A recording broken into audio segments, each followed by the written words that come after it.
আসসালামু আলাইকুম ওয়া রাহমাতুল্লাহি ওয়া বারাকাতুহু। নাহমাদুহু ওয়া নুসাল্লি আলা ওয়া রাসূলিহিল কারীম। আম্মা বাদ। আলহামদুলিল্লাহ, বাংলাদেশ জামাত ইসলাম ঢাকা মহানগরী সংক্ষিপ্তভাবে কিছু কথা বলবো যে আমাদের ডক্টর শফিকুল ইসলাম মাসুদ ভাইকে গ্রেপ্তারের নির্দেশ দিয়েছে জালেম শাসক। একের পর এক আলেম ওলামাদেরকে গ্রেপ্তার করতেছে, তাদেরকে গ্রেপ্তার করে তাদেরকে হয়রানি করতেছে, তাদেরকে রিমান্ড দিতে দিতে শেষ করে দিতেছে। আল্লামা মামুনুল হক হাফিজুল্লাহকে শেষ করে দিয়েছে রিমান্ড দিতে দিতে। আল্লামা মামুনুল হককে পঙ্গু বানিয়ে দিয়েছে। ডক্টর মিজানুর রহমান আজারিকে এই বাংলাদেশ থেকে মালয়েশিয়া পাঠিয়েছে জালেম শাসক।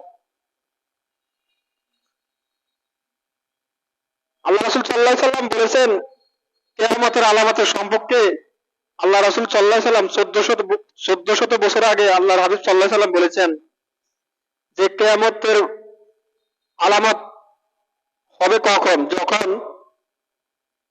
যে চেয়ারের বসার যোগ্যতা নাই সে চেয়ারে বসবে, যে মসজিদের সভাপতি হওয়ার যোগ্যতা নাই সে মসজিদের সভাপতি হবে,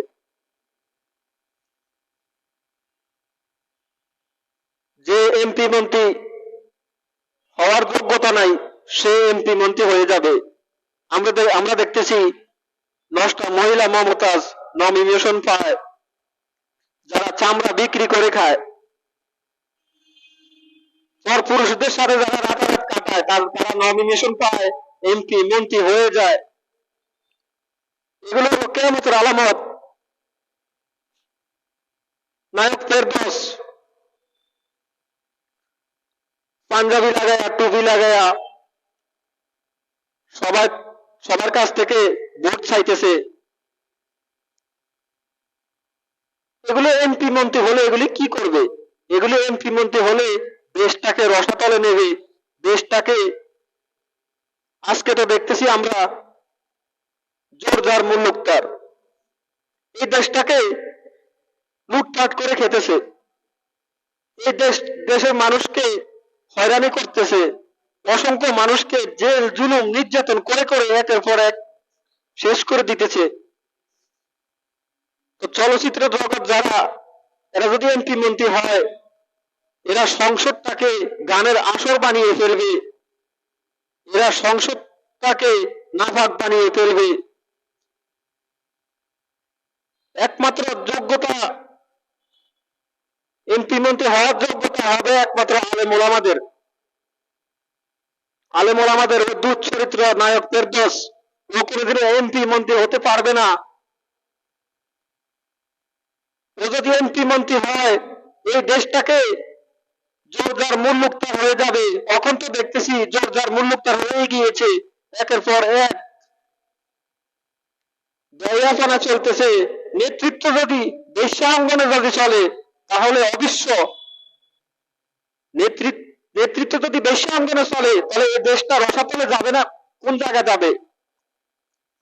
এই জন্য আমার প্রিয় মুসলমান ভাইয়েরা, এই সমস্ত দুচ্চরিত্র লম্পটেরা আজকে এমপি মন্ত্রী হওয়ার স্বপ্ন দেখে সারা বছর সে নামাজের কোনো খবর নাই, টুপির কোনো খবর নাই, পাঞ্জাবির কোনো খবর নাই। নির্বাচন যখন আসে তখন পাঞ্জাবি টুপি লাগায়া মানুষকে ধোঁকা দিতে থাকে। এরা হলো একমাত্র আসল ধর্ম ব্যবসায়ী। এদেরকে চিহ্নিত করতে হবে, এদেরকে চিহ্নিত করতে হবে, এদেরকে সমাজ থেকে বয়কট করতে হবে। এই সমস্ত কুলাঙ্গাররা কখনো এমপি মন্ত্রী হবে না, নমিনেশন পাবে না।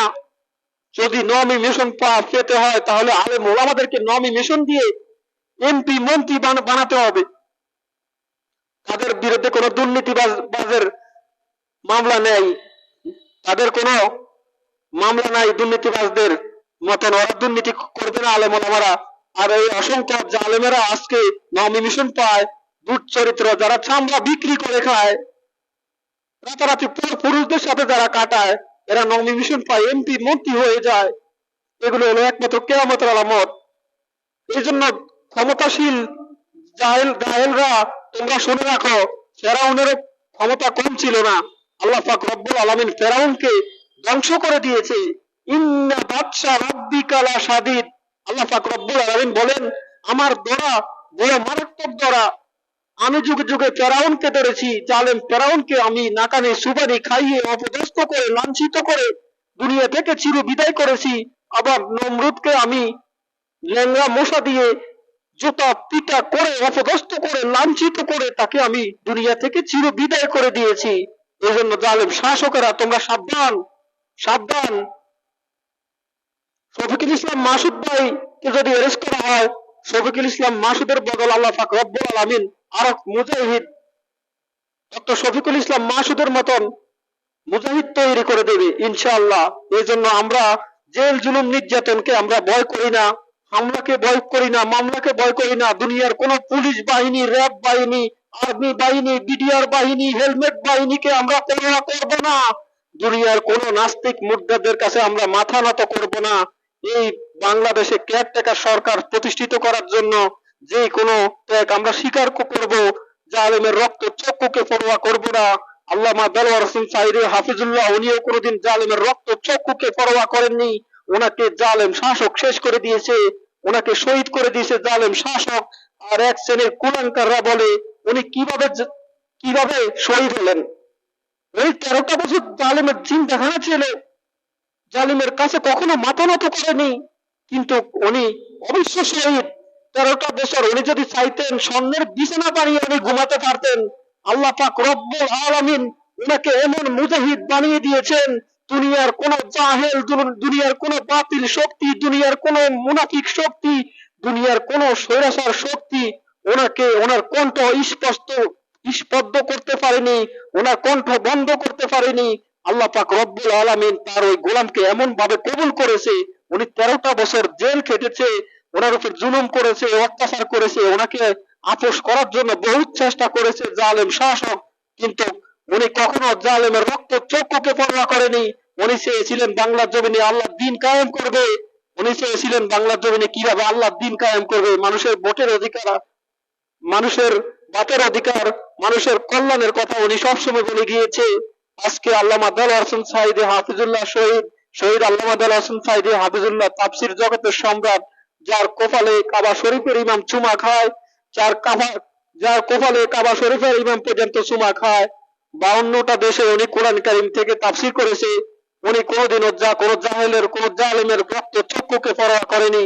এজন্য আমার প্রিয় সকল মুসলমান ভাইরা, 7 তারিখে নির্বাচন হওয়ার আগে সবাইকে কাপড়ের কাপড় মাথায় নিয়ে মাঠে নেমে জিহাদের ঘোষণা দিতে হবে। এই জন্য জিহাদ করতে হবে, সংগ্রাম করতে হবে। এই জালেম শাসকের বিরুদ্ধে জিহাদ করতে হবে, সংগ্রাম করতে হবে। এই জন্য এরা নিজের ছায়াকে তারা ভয় পায়, নিজের ছায়াকে তারা এমন ভাবে ভয় পায়, না জানি কোথাও থেকে আক্রমণ আসলো কিনা, কোথাও থেকে আবার আক্রমণ আসলো কিনা। এই জন্য পিছন দিকে তাকায়, এদিকে তাকায়, আয়না গিয়েও দেখে, আবার পিছনের দিকেও তাকায়, কোথাও থেকে আবার আক্রমণ আসলো কিনা। এই জন্য এই সরকার জীবনে সুস্থ নির্বাচন দিবে না, এই সরকার জিন্দিগিতে সুস্থ নির্বাচন হতে দিবে না। কারণ এই সরকারকে এখন বর্তমানে কেউ চায় না।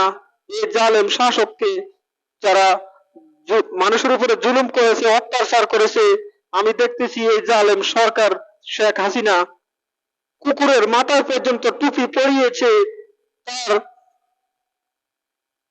কুলাঙ্গারদের দিয়ে, অসংখ্য কুলাঙ্গারদের দিয়ে টুপি পরিয়েছে কুকুরের মাথায়।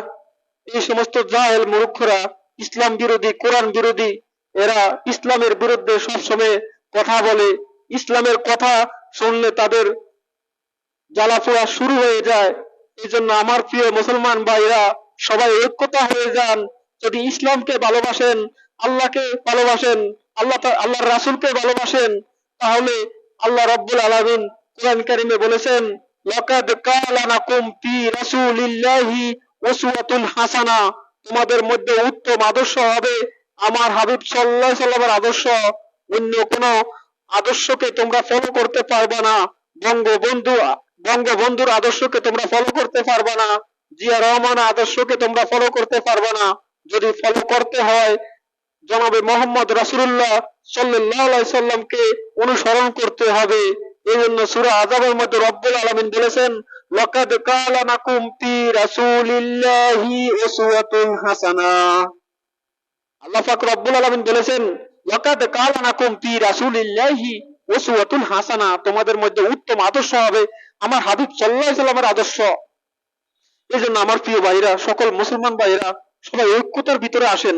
সবাই ঐক্যতা হয়ে জালেমের পতন ঘটান, জালেমের পতন ঘটান। সবাই ঐক্যতা হয়ে এই আমরা দেখতেছি 1400 বছর আগে যেমন জাহিলি যুগ ছিল, এই যুগটাও কম অন্ধকার নয়, এই যুগটাও জাহিলি যুগ, এই যুগটাও জাহিলি যুগ। আজকের বাংলাদেশের মুসলমানেরা নিরাপদে নাই। আজকে আমরা আন্দোলন করি, আমরা আন্দোলন করি একমাত্র কেয়ারটেকার সরকার প্রতিষ্ঠিত করার জন্য। মানুষের ভোটের অধিকার, মানুষের বাতের অধিকার, মানুষ কিভাবে শান্তি পাবে, মানুষ কিভাবে জীবন যাপন করবে, এগুলো আমরা, এই জন্য আমরা আন্দোলন করি। আর এক শ্রেণীর মুনাফেকের বাচ্চারা আমাদেরকে আমাদেরকে কটাক্ষ করে কথা বলে, আমাদেরকে দমিয়ে দেওয়ার জন্য চেষ্টা করে। এই জন্য আমার প্রিয় মুসলমান ভাইয়েরা, সবাই ঐক্যতা হয়ে যাবেন। দুনিয়ার কোন মানুষের রক্ত চক্ষুকে পরোয়া করবেন না, একমাত্র আল্লাহ রব্বুল আলামিনের আইনকে ফলো করবেন। সবাই ঐক্যতা হয়ে যাবেন।